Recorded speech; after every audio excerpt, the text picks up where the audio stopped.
tubaire n'okusemeza etawuni keep Mabale clean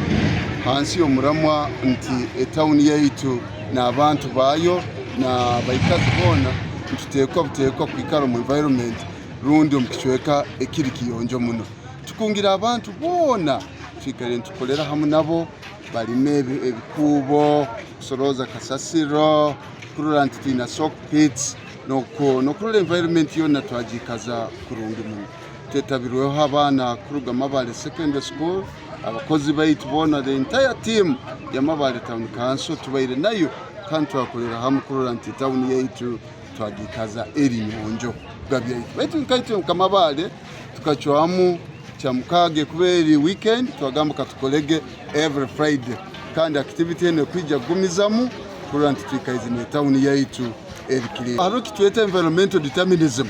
nti environment yoli alimu nesobora kumufora kiki kyali uli akwikara muchafu mu environment embi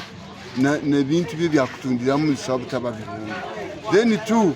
nabana we are shaping them tomorrow babe nibakora nibaikaru mu environment enungi. My name is Ayabala Hope from Mabale SCS Senior 2. Really we have done this activity of sanitation. It has been really good to the community and also us, and we have promoted sanitation to the community and it will prevent diseases like diarrhea diseases. From Mabale SS. I really support the activity that has been done for today by the students of Mabale SS. We have really practiced this activity with one heart because we are preventing the horrible diseases from the community like cholera and others. Because you see, like there in the pubs where sewage, and that sewage causes too many diseases to people. So we have done it clearly, and we thank the clerk of Mabale Town Council for the materials he has provided to us so that we can carry that activity. Amazina niraka abiga blessing umwezi w'istebeta wa senior 2 at Mabale Secondary School. Na ndikutina kwa tombita kachonkana nyekuna abulira no kusemeza sub county youth kale hona kutwaliza hamwe simo lizo na inachomuna agamakanye zisemeze tonga kutwaika hano echakusemeza twabatereza